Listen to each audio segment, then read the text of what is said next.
everyone. Good evening. Thank you for joining me on a night like tonight, where the planes of the spirit and the flesh are at their closest. Because of this, tonight I have a special story.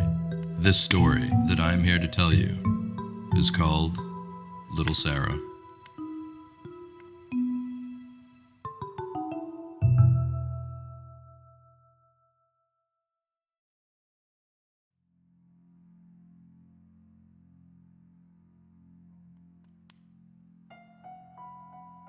As a crow soared from high up above, what it saw was a dark and brooding little mansion, planted atop a hill amidst the gnarled vines, twisted trees, and the wild shrubbery of the dark forest that surrounded it. Whimsical in shape and with barely a parallel wall, old wood clung desperately to the small bits of desaturated and worn purplish paint. The points on the conical roof caps looked almost like they were pointing to the sky with a crooked finger. Stretching onward from it was a little stone pathway that ran along the roots of the trees, leading past a small roofed well and out to the little dirt road that was hardly ever used. As it flew on, a wave of dismay washed over this little crow. It knew not to linger around this place too long, and certainly knew not to land nearby, and thus it flew hurriedly on by into the horizon of dark gray, overcast clouds, ever looming over this unpleasant little place.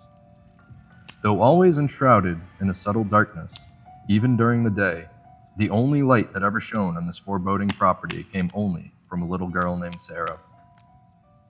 Little Sarah is what her mother and father would call out to her as she skipped merrily along the pathway, usually returning from a ways down the dirt road near the river where she had found a tuft of colorful flowers, likely the only ones anywhere nearby. "Come on, dear, we've plenty to eat. I do hope you weren't playing near the river again. You know how dangerous it can be running around near those wet rocks." Little Sarah's smile only dropped for a moment until she remembered just how exciting it was that she found her flowers. Her smile reignited. "But mother, look at these!" She held up her handful of purple, red, white, and blue flowers. "I just couldn't ignore it when I saw them. I wanted to give you these." Her mother's concern washed away as the delight poured into her eyes. "Oh, how wonderful, dear. I love them. Thank you, little Sarah. It's so refreshing to see how you fancy the beautiful things in life." Little Sarah hurriedly handed off her flowers and ran straight to the dinner table. Her adventure had left her quite hungry. The large wooden door creaked to a close, and her mother rattled the old brass handle until it clicked.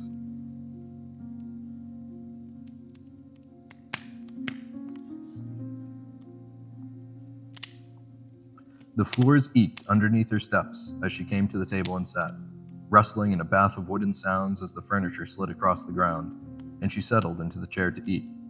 A slight mustiness in the air lingered, as it always had, a mixture of a scent like old varnish, worn leather, and mothballs.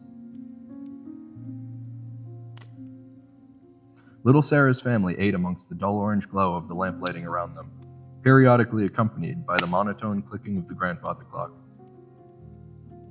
The family recounted their day in plain conversation in between bites of chicken and peas. The mother went on to say how she had cleared a majority of the cobwebs out of some of the rooms along with the dusting, which is a near daily necessity in this home, and she finally sorted the belongings in the basement into their respective chests and armoires. The father had a particularly long day today to shop. He explained how the governor had stopped by in town and requested that he had a full dressing room's worth of shoes repaired and polished. And of course, this would be in the hour before the father would make his leave to close shop for the evening. Little Sarah, on the other hand, would go on to recount her various adventures throughout the day, playing with her dolls in her room and explaining, in detail, the various facets of the dramas that unfolded amongst her characters in a play that she put on for her other dolls. She had painted, read some stories out of her book, and would eventually come to the point in her stories of how she found the flowers and just how happy it made her to see the colors that they had. "That's lovely, dear, and I can't say enough just how grateful I am for the flowers you gave me. Such a sweet little girl." "Well, I do say, it sounds like you've had quite the day, little Sarah," her father stated emphatically. "But you do know that river is no place to play alone. Do you promise you won't do that again?" he said with only a mild sternness. "Yes, Papa, I'm sorry, I promise," she replied with no hindrance to her general merriment. "Isn't she just delightful?" the mother remarked, looking to her husband. "Indeed she is, indeed she is." He responded with a smile as his gaze attended the mother's eyes and focused back to meet little Sarah's. Little Sarah did a side-to-side jig, accompanied by a beaming smile, happily dancing in her seat, appreciating the attention she's received, feeling loved.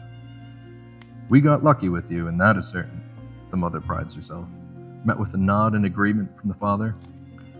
As he brings the napkin down from his mouth, the father praised the mother. "Well, dear, this dinner was certainly delightful," he continued. "I suppose I'll start wrapping up. Would you mind helping little Sarah get ready for bed?" Before the mother could reply, "But Papa, I'm not even tired. Can I help you clean up? I feel so restless." "I'm sorry, little Sarah, but you know you need your rest to keep this energy for tomorrow. Besides, it's a dirty task taking out the trash. If I can help it, you shouldn't have to worry about such a thing." "Okay, Papa," she answered reluctantly. And so, while little Sarah and her mother lit a small candle and made their way up the stairs, only grazing the wobbly oaken banisters with their fingertips as they ascended, the father rounded up the food scraps and bundled the napkins together along with the wrappings and little string ties that housed the chicken from the market earlier that day. As he finished cleaning the table and putting away the silverware, he gathered the scraps in a pile. Meanwhile, upstairs in her room, settling into bed, little Sarah and her mother said their good nights as her mother tucked her in, sitting at her bedside. "Dinner was so delicious, and I already can't wait for tomorrow." Her mother's lips furled upwards in appreciation for such an unsoiled and beautiful outlook on life. "Thank you, honey. I can't wait either. Now, let's get some sleep so we can get there sooner. We'll have a nice big breakfast in the morning. So big we'll have to roll you around from eating. I can't wait." Little Sarah's mother gently caressed the hair out of her daughter's face and kissed her on the forehead, blowing out the candle before getting up to close the door. "Good night, dear. Good night, Mama." And the door clicked as it was gently shut. A long silence dribbled on. Intermittently, the deep, subtle blue of the moonlight shone through little Sarah's window as the dark, overcast sky gave way in brief moments. Endless, restless pattering and rustling ensued as she tried to get herself sleepy. An owl's hoots echoed from afar in a gentle wave with a melodic cadence.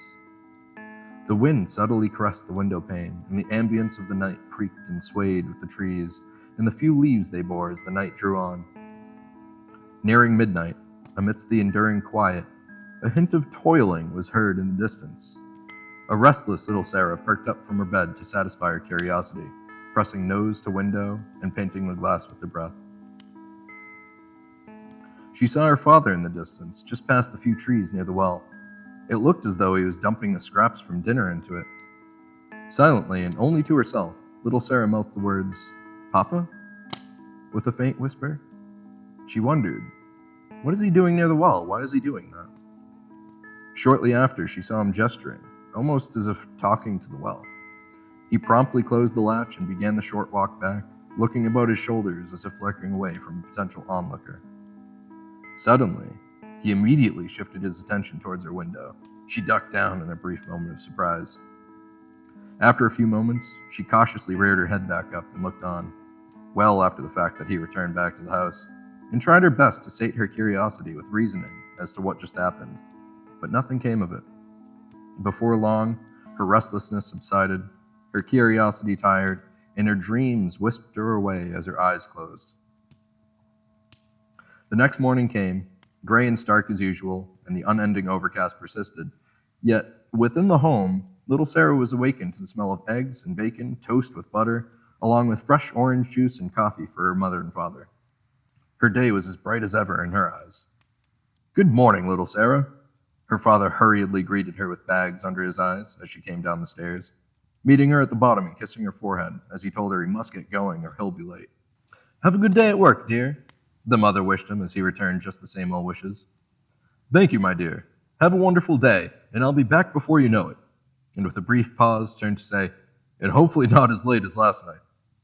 "I love you, Papa," little Sarah earnestly announced. "I love you too, little Sarah. Be good while I'm gone, okay?" "Of course, Papa," she stated with a surefire confidence, full of zeal for the day to come. And out the door he went, rushing down the road, briefcase in hand.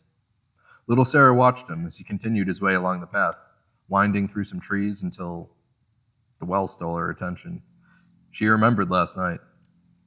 No longer fixated on her father, her curiosities began to formulate once again, dusting the sleep right off of her. "Hey, Mama?" She couldn't resist. "Yes, darling? Why was Papa talking to the well last night?" With a moment's hesitation, quickly upturning what was a brief seriousness in the curvature of her lips, the mother replied, "Oh, don't be silly, dear."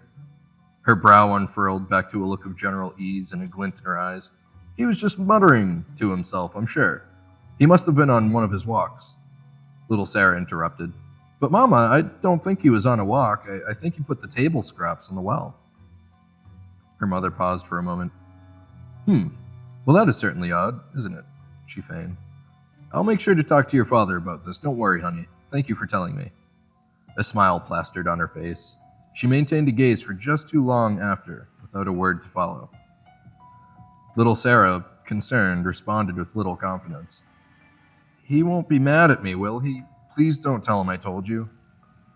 With a wave of relief, the pitch of her mother's voice heightened with reassurance. "Don't worry, dear. He doesn't have to know." As she winked at her and reinforced a smile on her face. "Now, why don't you start your day, dear? I have a lot to do around the house. It won't clean itself," she joked with a flat chuckle, and quickly turned around, heel to toe, grabbing a basket of soiled rags and linens to carry off to the washing board tub. Little Sarah looked on with a plain expression on her face, sensing a weird unease. She took a look around and shrugged off the moment before returning upstairs to play with her dolls. Some time later, as Little Sarah played in her room, in a certain falsetto, Little Sarah puppets her doll, capturing the voice of a knitted frog doll in a makeshift suit with patches on the knees and elbows. "Mr. Buggy, what would you like from me today, sir?" Mr. Buggy, her toy spider, replied in a deeper voicing. "Your finest apple, please, sir." "That will be 3 whole buttons, please." With Little Sarah's fingers wrapped around the arms of both of them, Mr. Froggy handed the apple to Mr. Buggy. "And a good day to you too, sir." "And a good day to you too, Mr. Froggy," the doll exclaimed as they reached the end of their saga for the afternoon. Little Sarah puts the dolls down, determined to find an adventure for the day. She heard some crows bleating from up above as they passed by. An idea struck. "To the great outdoors," she rang out to her present audience. "Who would like to join me today?" She reached out for Mr. Buggy's spindly little leg, raising it as if volunteering for itself. "I would," Mr. Buggy excitedly exclaimed. Little Sarah shuffled up off the floor from her crisscrossed seating, leaning on one hand and snatching Mr. Buggy up with the other as she stood. She bolted for the door, ran down the hallway, descended the stairs in a flash, and opened the front door. But before she left, the well, once again, captured her attention, and she stopped. Her eyes narrowed on its distant small figure beyond and through the trees. Cast in shadow, as if enshrouding itself in a purposeful mystery, it beckoned for her attention. Her curiosity peaked and her willpower dissolved. She slowly crept backwards towards the staircase and listened out for her mother. A familiar brushing and whooshing of linens in the wash being scrubbed against a pan metal board echoed faintly from down the hall in the kitchen. She made her way gently alongside the staircase, stepping only on the rug as to dampen her footsteps just enough to peek around the corner to see her mother's full attention on the piles of laundry around her. Little Sarah turned back and made her way to the door. Her eyes were fixated on the well. A tinge of nervousness twitched her neck and her fingers at slight angles as she shakily but quietly closed the door ever so gently. A brief click, and the door closed behind her, never taking her eyes off the well. Mr. Buggy, choked by her grip, was brought along as she stepped hesitantly forward. Rolling her feet heel first to flat, one foot in front of the other, she pressed on along the stone path ahead of her. The shadow of her periphery darkened as her eyes focused on and elongated the perspective of her vision, directed solely towards the well. It seemed almost to expand as she approached, like looking through a zoomed-in lens. The previously constant wind had deafened into a silence, and the creaking of the trees seemed to intensify, echoing between her ears like screeches in her head. The well exuded the same presence as a person expecting her arrival. Its figure created an almost foreboding personality. A loud caw from a crow above cut through the forest. startling her, breaking her spell of anticipation and ominous captivation. In that moment of clarity, her eyes darted to and fro in a brief and cautious hysteria, looking behind her to notice any peering eyes. The windows of the house remained unoccupied, and the door remained shut. She was reminded of her father as she proceeded cautiously with her approach, eyes ever vigilant over shoulder, ensuring she wouldn't be seen, much like the night she saw him come out here. The well sat only some few yards in front of her. Her breathing was shaky, and her hands trembled slightly. Her neck continued to twitch with every movement she made. Little Sarah had walked by and around this well so many times before, but the idea had never struck her to pay much attention. Plus, the lid on the well was always locked anyhow, so whatever fascination a well could bring would provide nothing if not for being able to peer into its depth. Strangely enough, while the latch was closed, the lock seemed to have been forgotten about. Little Sarah's father must have been so tired last night after working so late. Little Sarah stood for some moments in indecision, but before long, she realized that she may not have another chance, and her curiosity was sure to keep her up for another whole night. As if approaching it in ritual, she placed her hands tenderly on the opened lock and pulled it through the loop. With her other hand, grabbing Mr. Buggy by only a mere few fingers, she held the mossy wooden latch with her pointer finger and thumb, and with the battering of wood on wood and the sound of a thud, the latch was undone. Little Sarah pored over the well, starting from the round, cemented stones at the base with the moss betwixt, to the wooden poles holding up the dilapidated wooden roof arch that hung overhead. Holes of rot sat between each slab of the wooden roofing. Her attention was brought back down to the wooden well cover. With one last look around, and a good grip of both hands on the lid, she raised the cover. Wooden creaks abound, echoing amidst the darkness that was slowly being revealed below it in the depths of the well. In a final push, fully extending her torso over the hole, arms fully reached out, balancing on her tippy toes, she tilted the lid past its balance point, and it fell back into an angled resting position with a thud that reverberated from the void below. Some tiny bits of stone crumbling down into it, bouncing off of the walls, and an ever more silent drop into oblivion as the echoes faded. She rested her stomach against the base of the well, and leaning over the hole, supported her upper body weight against the crumbly stone, Mr. Buggy in her right hand, left hand on the opposite side.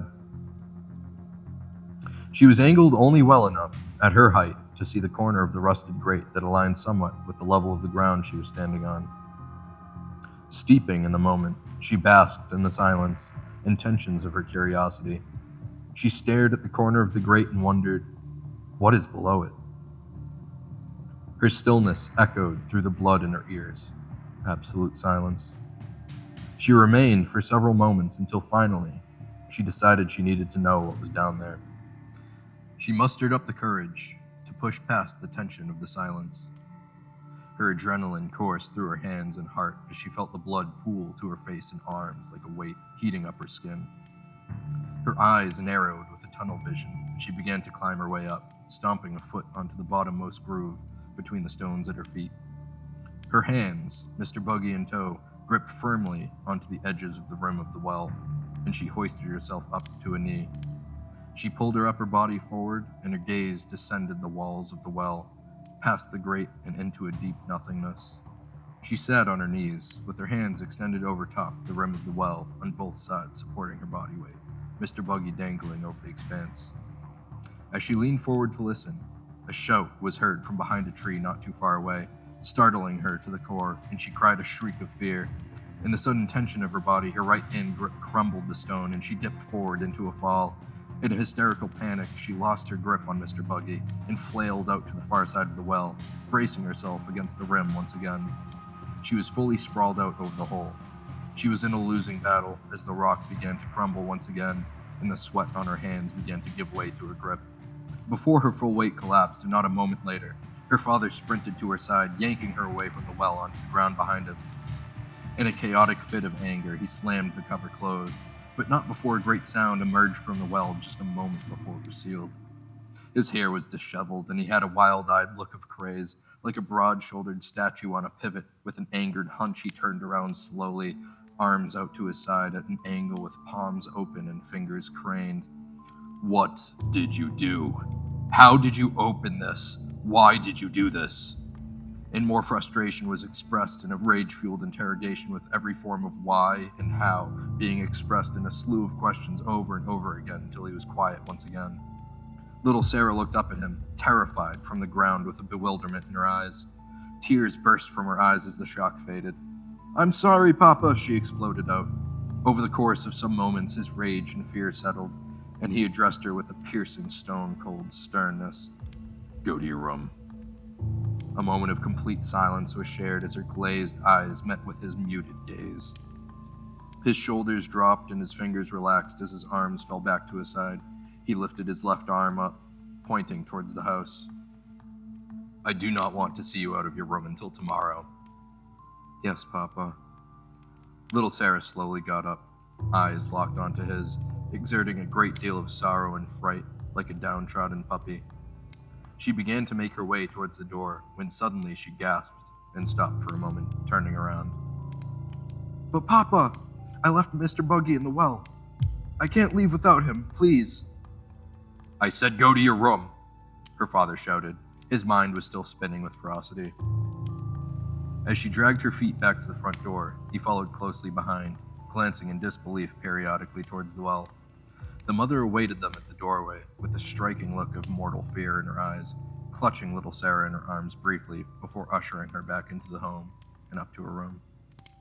Much later that night, and without a single moment's rest while entirely fixated on the thought of Mr. Buggy, little Sarah overheard a commotion coming from downstairs. As she remained fixated on her plain ceiling from underneath the blankets, she strained to listen in but couldn't hear anything beyond muffled calamity and shouting. She threw the blankets to the side and sat up, twisting toward the bedside, sliding into her slippers as she got up. She made her way to the door and pressed her ear up against it. It was clear that her father was yelling, and she heard her mother crying at the same time, with little to say in response. Little Sarah brought her hand up to the doorknob, tenderly rotating it to a soft and calculated click. She pulled just enough to avoid its creaks as the bottom dragged against the rug and slipped around the corner of the doorway. Her slippers softly pattered down the hallway toward the corner of the banister, where she could hear her mother and her father in the living room just at the bottom of it. An immense crash exploded from a distance as a bottle was heard smashing against the wall on the other side of the house. "What was I thinking?" Her father relented to himself. The mother sat sobbing at the table. "We cannot lose another one." Little Sarah felt a great disturbance with the implication of the sentence, unsure what to make of it. His anger gave way to a deep, remorseful sorrow. "I can't believe I left it open." The mother mustered up just a few words. "It was bound to happen once. It was only a mistake. Please don't be so hard on yourself," she reasoned through her tears. "It wasn't just a mistake," he sneered with a vicious pang in his mockery at the pronunciation of the word mistake. He continued, "If we lost her too, we couldn't go through it all again. That hole in the ground reminds me of our failures every single day. That thing in the godforsaken hole isn't even our daughter anymore." The last words echoed through the home like the ringing of an unholy church bell. Upon hearing this, little Sarah's blood froze over. Her skin plummeted into an icy despair. The blood pumping throughout little Sarah's body drowned out the sound from downstairs, her ears ringing like a drum. Little Sarah got up, lifelessly meandering back to her room in a daze. She closed her door, unaware of whether or not it made a noise, and she fell back against the wall, sliding down it in defeat. She remained sat there for hours like a stone, her eyes unmoving from some arbitrary point of focus past the walls of the room. Hours went by, and the darkness swallowed her imagination whole. Her consciousness slid into a fit of nightmares, embraced wholly within a realm so dark, the well visited her. At first, the well was simply a point in the distance, an ominous figure far away. But it quickly closed the distance as the ground it sat on stretched, seemingly shifting towards her at an unnatural speed of rebound. Its presence expanded with an uncanny distortion, and it came within a reach away in moments. While in such proximity, the stone and wood began to contort into creature-like shapes and silhouettes against the void black horizon. Its shifting, creaking, and crumbling noises echoed into the far reaches of this spaceless plain. The cover of the well's hole bent towards her, almost yearning to meet her gaze. It unlatched, exploding open, revealing the abysm underneath its visage. The well's entrance, now agape, began to bend out of its circulature, opening and closing like a mouth. It had begun emitting the sound of gargling flesh and breaking bones, while sharp, teeth-like bones began protruding from the rock like claws ripping through the surface. As little Sarah's gaze was entirely captivated, her body, like a puppet, delivered her from where she stood to walking towards the well, arms outreached. As she closed the distance, her hands outreached, slipping her fingers between the bladed bones and grasped the mouth of the well to peer deep inside. From within, a scurrying was heard. It became louder and louder until the vague form of a spider was seen crawling upside the stone, materializing out of the darkness. This arachnoid creature began chanting with her father's voice. "You can't lose me again, little Sarah. You can't lose me again, little Sarah. You can't lose me again, little Sarah." Little Sarah's mouth did not move, but her voice began pleading at it. "Mr. Buggy! Please, Mr. Buggy, I don't want to lose you!" As Mr. Buggy rapidly scaled the inside of the well, skittering along the stone seemingly miles away, his legs breached the mouth of the well, reaching outwards towards the sky. Little Sarah reached out in earnest for her doll when suddenly, the bone-bladed mouth of the well clamped on its legs before it could crawl out.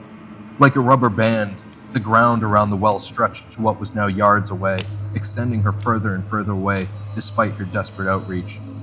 In great detail, little Sarah was confronted with the horrific imagery of Mr. Buggy being violently chewed up into a mash, relenting a constant and unending blood-curdling scream. The well's teeth grinded Mr. Buggy's body into bits as the guts were pierced and scrambled amongst the bone. Innards pressed together and strung apart like a goo as the teeth gnashed together viciously. Little Sarah collapsed to her knees and screamed, lurching forward onto her hands while she looked on in horror and with tears streaming down her face. As it continued to chew on Mr. Buggy, long, strange limbs wormed their way out from the bottom of the well, lifting the well from side to side as its weight sat upon each appendage. The legs struggled to lift the well into the air, but then it stood, wobbling, top-heavy like a toddler taking its first steps. It shifted its weight as each leg contracted and extended in a concerted effort to walk. The well bobbled about into the far distance with a sense of confusion and aimlessness for just a moment as it chewed and chewed. The legs extended continuously into a lanky, unstable relative proportion. Little Sarah's screams persisted, contributing to the cacophony of noise alongside the gnashing of Mr. Buggy's corpse in its mouth. The well suddenly twisted around on its legs and began to move towards her. Each stride of its now towering limbs moved at lengths of yards at a time. It continued to accelerate towards little Sarah until it reached a full sprint, at which point the spider-like legs crouched towards the ground and leapt towards her, sending this nightmarish fiend into the air above. Little Sarah fell back with her hands extended outward, as if to stop the weight of this enormous thing from coming down upon her. As she gazed skyward, the bottom of the well filled her visual landscape and fell upon her, enclosing her within its depths. She awakened in a sweat, still screaming. Drenched in sweat, the fading echoes of a scream still ringing in her ears, little Sarah shot up in her bed, eyes bloodshot and piercing forward. Silence. Little Sarah sat there, overwhelmed with emotion and fright. "Mama!" Little Sarah cried out, as her breathing shallows and her hiccups of air melted into a sob. There was no answer. "Mama!" she cried out again, awaiting some indication that she was heard. "Mama, please, where are you?" Little Sarah sat and wept until she could weep no longer. Nobody was coming to help her. A great length of time passed by until she mustered up the strength to leave bed and seek out her parents. As the faint midday light of the overcast skies outside bled gently into the room, she pushed her body up, against the great weight of fatigue that ailed her, and she stood upright by the bedside. Against the burden of malaise, she made her way out of the room into the stairs. As she made her way down, creaking along the stair steps, leaning her weight against the palm of her hands as she pressed upon the railing, she looked around the living room and the dining room, her view expanding as the ceiling gave way to revealing the entirety of the floor. Upon the dining room table, she saw a broken vase and a knocked-over wine glass, purple stains riddling the majority of the tablecloth with more evidence of a spill on broad swaths of the floor. An empty wine bottle sat underneath one of the chairs that is rotated askew outward, as if slid across the floor haphazardly. She looked to her left into the living room. Shards of broken glass littered the floor near the wall, remnants of a liquor bottle. Splashes of liquid stained the wall, but nothing close to the amount that was originally in it. "Mama?" she prodded, with her head on a swivel, only met with a deeper silence. "Papa?" She reached the bottom of the stairs, continuing toward the kitchen. When she rounded the corner of the wall leading into the hallway at the end of the living room, she saw her father on the ground. He was lying on his side, with his arm extended against the floor like a pillow. Little Sarah experienced a pang of anxiety at this disturbing image. Her protector, the figure of responsibility in her life, was completely incapacitated. As she looked on in surprise and disbelief, her concern ignited within her. She rushed over to him, falling to her knees by his side, and pushed his shoulder. He flopped backwards, still unconscious, and a strange mucousy glurp is heard as his mouth closed instinctively for a desperate attempt at swallowing, followed by the onset of a subtle snoring and a correction in the tilt of his head to lay at its side. His eyes were deeply sunken in, and his face was pale. There was a small vomit stain on his shirt, but he was still breathing. "Mama!" Little Sarah yelled out for help. Little Sarah ran into the kitchen yelling for her, but she was not there. She opened the door outside and peeked around, calling out. She was not there either. As she came back inside, she could hear her father mutter something. Little Sarah could not hear him. "What, Papa? Did you say something? Are you okay?" He muttered something again. She ran over to ask him again. Half asleep, mustering what energy he could. "Please, keep it down. My head is killing me. She's probably upstairs." And he rolled over the other way, continuing his uncomfortable slumber. With great relief, little Sarah nodded to herself and ran upstairs. She cracked her parents' room door open just enough to peek in. Her mother was sound asleep. Little Sarah could hear snoring, akin to that of a motorized engine. She stepped out of the room and closed the door once again. Her parents were safe, and both sound asleep, and as the wash of relief and calmness ran over her, it came right back. She remembered that Mr. Buggy was still sitting on the metal grate. The fear and anxiety of those dreams and the visceral reliving of her experience last night with her father's reaction was vibrating within her nerves. Her thoughts contended between acting on her compulsion to save Mr. Buggy or to avoid it out of fear of falling, or being yelled at, or being petrified by the fear of the well turning into a monster. She decided against doing anything about it. She sat at the dining room table wondering exactly how she would go about the rest of her day. Her mind was absolutely torn. She could not break her focus away from Mr. Buggy, hard as she tried, and yet she could also not ignore the fact that she was absolutely petrified to do anything about it. Would she dare return to the well to try and get Mr. Buggy back? There was no way. At least she thought there was no way. But what if she did? As scared as she was, how else would she go on knowing her favorite toy and her best friend, Mr. Buggy, would forever dangle above the nothingness? Would she actually consider doing this? Her hands began shaking, and her body started twitching as her contemplation deepened. A cough, a burp, and the ensuing loud snoring from her father would break her spell of thought for a moment. He was asleep, her mother was asleep, and she'd never have this opportunity again. All she needs is the key. Little Sarah was going to save Mr. Buggy once and for all. She turned in her seat and directed her attention toward her father. Her eyes scanned the room quickly for the keys, and her gaze pointed directly to his belt, where they dangled by the keychain, hanging out of his pocket like a silver coin shimmering in the distance. With the adrenaline coursing through her body, her mind went blank and her mission was clear. She was going to steal them. Tunnel vision drowned out the noise in the room. She could not feel her movements, but she did get up and began walking towards him. as one foot after another landed like a pillow on the rugged floor, and her weight was carried like a cloud across the sky, shifting the weight in her hips so as not to make a single sound. She arrived at her father's side.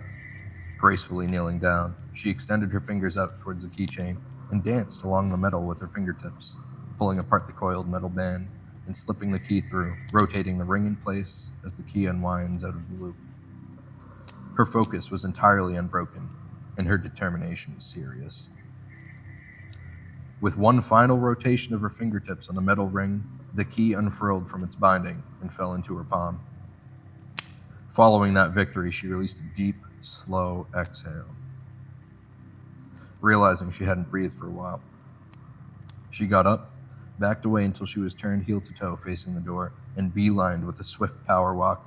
Arriving at the doorway, she placed her hand on the handle and checked behind her with a swing of her head to make sure her father was still asleep, and indeed he was.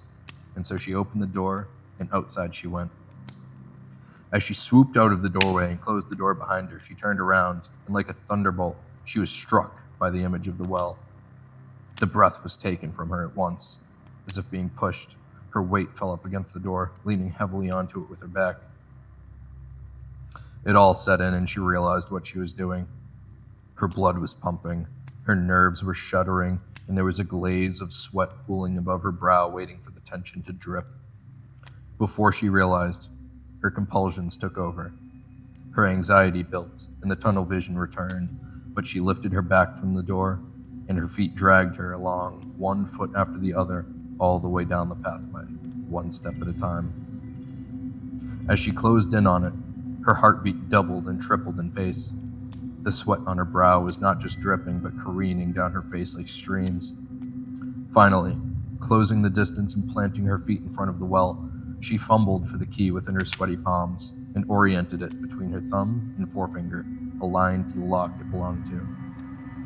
And with that, she planted the lock in her shaking hands, put in the key, and turned it fully until the very anticipated click opened way to the most terrifying task at hand. Without a further moment's hesitation, she unhinged the lock, pulling it through the hole, kneeled down slightly in a rigid, straight-backed form, and placed the lock pad on the ground next to her, not even looking down as she discarded it to the dirt. Her fixation remained on the cover of the well. She stood once again and brought her palms up to the undercling of the wooden well cover. With one final, incredible draw of breath, she raised the cover up, flipping it to a full extension against the cover's hinges, unveiling the graceless purgatory within. With heavy anticipation, she leaned forward, extending both her arms out to either side of the hole, and peeked just up and over the stone walls to catch the long-awaited glimpse of Mr. Buggy that she had doubts she'd ever see again. There he was, simply resting upon the rusty grate at the mouth of the well. He could finally be saved after all. And with that realization, little Sarah smiled so vibrantly in a tsunami of relief, washing away the visceral tensity of this whole ordeal in a single moment. It was time to move and save her friend. Planting her palms down against the stone and pulling up just enough to get a leg over top on her heel, she hoisted her body up. She rotated around just enough to get up and threw her legs over to the side, dangling them over the grate. From this position, little Sarah looked around for a way to reach for Mr. Buggy, but could not really solidify a plan. The only way she could see was to step down to the grate to grab Mr. Buggy. Little Sarah felt uneasy about putting her weight on it because it looked so old, but it was also made of metal, and so she felt good enough about it to jump down and finish this. With her palms still planted on the stone, she readied her weight on them and began to scoot her way off the rock, lowering her legs into the hole. She continued to bring herself down until her arms were bent all the way and she was holding most of her weight. They were only a few inches from the grate to her toes, so she dropped herself down, leaving her right hand up on the stone. She wiggled and rocked for a moment while her hand was secured, testing out the sturdiness. After a moment, she felt safe. "Mr. Buggy, don't worry. I'm here to save you." Little Sarah bent over steadily, wary of moving too suddenly, and grasped on to Mr. Buggy. She held him up in the air, gazing with such love and relief at her friend. Meanwhile, her mother was just getting up. Her brain was wrapped in pain and her body was very clearly dehydrated. She could feel it in her joints as she sat herself up in bed. She leaned forward and planted her face in her palms as she exhumed a desperate yawn, only relieving any immediate pain for mere moments, returning in a throe of dull throbbing across her temples. Smacking her dry lips, she rolled her body out of bed and dragged her feet to the door on her way to get some water. She made it out of the bedroom, down the hallway, and made her way back to the bottom of the stairs. Turning the corner to head towards the kitchen, she was taken aback. "What on earth are you doing on the floor?" the mother shouted at the father. "Ugh," the father gurgled out in defeat. "What a mess. Get up before little Sarah sees you. Look at you. You're a disaster." "Ugh. Fine. Just hold on, please." The father began to contort himself to his side, stretching a knee forward, bending his leg in preparation to get up, but plopped back on the floor for a moment before gathering himself again. "I'm going to grab some water. I'll get you some too. Then I'm going to check on little Sarah." The father was absolutely exhausted, but was silently and slowly just focused on getting up at this particular point. The mother went off to the kitchen, filling some glasses with water, and the father finally made his way to a bent-over, half-seated position on the edge of the couch, with his head in his hands. "I'm sorry, dear. I'll clean up after myself. This is embarrassing." "Yes, it is," she remarked sharply in agreement, with an upturned nose and a hint of self-assuredness. Just as she spun around to begin bringing the home back together, she heard a scream outside. "Sarah!" her mother screamed. Simultaneously, her father shot up, fully alert. They both rushed outside to investigate where it could have come from. Bursting from the doorway, the mother and father swiveled their heads back and forth, scanning the yard and the tree line in the distance. As they ran out, they branched in opposite directions in a half-gallop as they scanned the surroundings looking for Sarah. "Sarah! Where are you? Are you okay, Sarah?" They continued to call out in a hurry to find where she was, until abruptly the father roared out, "No!" He sprinted with a full intent towards the well. He saw that it was fully open. In a mad dash, he halted to a stop with his heels carving into the dirt in a straight line, stopping just before the base of the well.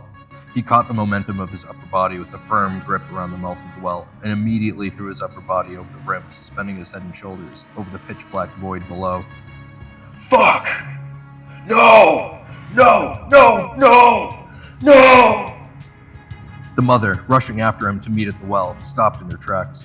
The anxiety and uncertainty on her face dropped into a raw despair and anguish. She stopped mid-run in anticipation of hearing what he saw. "The grate! It's broken!" He pushed off from the well and began sprinting towards the river, tripping over his footsteps before he fully gained momentum and gathering himself messily to continue full speed ahead. The mother pivoted immediately as he ran by her, and she used every fiber of her being and power to catch up with him and join him on the run towards the river. Dodging branches, stepping over and around large rocks, and hopping over fallen trees, they bulleted through the forest and arrived at the riverside, where they turned downriver and very quickly passed by the flower bed that Sarah discovered just the other day, leaving a path of devastation in their wake, as flower petals, stems, and leaves flew into the air with each sprinting step. Eventually, they arrived at a metal-grated wall at the mouth of a small cave at the bottom of the river. Fumbling with his keychain, noticing the lack of the well key, and being pined with frustration, he found the one matching the lock on the steel doorway alongside the riverbed and worked to unlock it as fast as possible. "Hurry, please," the mother yelled with impatience as she relied on his fumbling to get through the door. "Got it." He turned the key and threw the lock aside into the grass nearby. They continued their mad dash down a dark, barely lit tunnel. The cave gradually evolved into sewer passage as they continued down the way. The dim grayish tint of overcast daylight diminished to absolute darkness. "Ah!" the mother yelps as her foot slipped over the slick, mossy stonework along the riverside passage. She had lost her footing in the darkness. The father stopped in his tracks. "Are you okay?" he addressed her, rushing to resolve the emergency. "My ankle." "Okay, stay here a moment." Here." He pulled some matches from his pocket and lit one of the torches in the sconces alongside the passage. He took this one, ran to the next, and used it to light the other, placing his offhand torch back in the sconce nearest his wife. "Stay there for a second. I'll be—" "Go!" She yelled in earnest for him to waste no time finishing his sentence. With the torch in hand, sweat pouring from his forehead, his heart pounding and his breath labored in a sprint that his body is suffering to maintain, he continued his way at breakneck pace down the tunnel. From the mother's perspective, she eventually saw the orange glow of his torch reduced to a pinhole in the distance until it disappeared completely, leaving her alone, anxious to know how this would unfold, vibrating in her own skin. He was panting in heavy labored breaths. His footsteps echoed like a drum in the darkness until he began to see the vague presence of daylight in the far distance. As he approached, an intense stench filled the air. Strong winds of human waste and decay smacked him in the face, along with the putrid odor were the sounds of burping and shuffling, like bags full of liquid echoing through the tunnel to where he was. The daylight grew stronger as he approached, until he came across another metal-gated doorway. This time, the door's hinges were already rusted off, and the bottom parts of the metal gate seemed to be corroding under the flow of a nasty, viscous fluid that drained over the corner of the stone bricks and into the flow of the river in the waterway. The stench increased as he pressed on further. Just past the doorway was an enormous stone cistern. From the angle he could see, there was moss hanging from the cracks. Various missing bricks, of which was evident in the pile of debris seen scattered amongst the stonework ground. Flowing betwixt was the acidic green flow that covered the entirety of the floor. The father knew this cistern, but not for so long, for there was no need to tend to any matters down here. This, of course, was where he disposed of his scraps. Not the cistern itself, of course, but what was in it. His anticipation and fear echoed in the silence, and the waves of silence lapsed over into themselves, multiplying as he felt he already knew what had happened, and was starting to lose hope that there was any other outcome than what he was about to walk into. He had not yet set foot into the cistern to see the whole thing in its entirety. As he approached, he took slow, deliberate steps so as to listen in for any indication that things might be okay. But he was only met with the same disgusting, sloshing and burping sounds that he so hated. As he stepped through the doorway into the cistern, slopping through the nasty green ooze, he came into full view of the area, gasped, dropping his torch, and dropped to his knees. Desperately, the mother dragged herself up off the ground into a limp stance. She refused to let a twisted ankle stop her. Leading with adrenaline, she pressed on. She hobbled along the tunnel, heaving with each breath and wincing as the ebb and flow of throbbing pain fluctuated. As she neared the gateway, she still had yet to catch up to her husband. The vile stench was even more difficult to bear for her as she approached, sucking in so deeply each breath in desperation for each move she had to make, but she persisted. She could hear the same noises, disturbing as they are, but familiar and expected, that the father had. But she called out gently for him. There was nothing but silence. She did not know what to expect, but as she turned the corner, her gut dropped. There he stood, holding the glorified remains of Mr. Buggy, a detached hand still grasping desperately onto it, and a defeated, mortified father all the same, clutching onto the remains of what once was. And she sat there, Sarah. But not little Sarah. No, this was not little Sarah at all. This was big Sarah. Looming over the father, as wide as she was tall, consumed in the flesh of her fat and weight, like she was being sucked into an undersized tube and there was not enough gravity to pull all of her skin down around her body. She looked as though she was bursting with whale blubber, and her groans, low and guttural, feral. Not a drop of humanity within those beady, shark-like eyes of hers. Her hair was matted, and the base of where she sat was swarming with mice and maggots. What looked like a grossly oversized dress for any regular human being was skin tight to her, tearing at the seams, desperately holding on to stay intact, despite the waste stains and the bodily fluids and grease that seemed to emanate from her pores. Big Sarah sat, dead center, just underneath the hole of the well, positioned just well enough to catch the scraps and debris that fell down here for sustenance. And just below her, out of reach of her blubberous, stubby arms, was the father, in grieving for what remained of his precious daughter. The mother relented the most horrific, blood-curdling scream and fainted, face down in the green waste. The father, in shock, demonstrated no instinct to help immediately and sat, holding Mr. Buggy in little Sarah's arm. That was the day little Sarah met Big Sarah.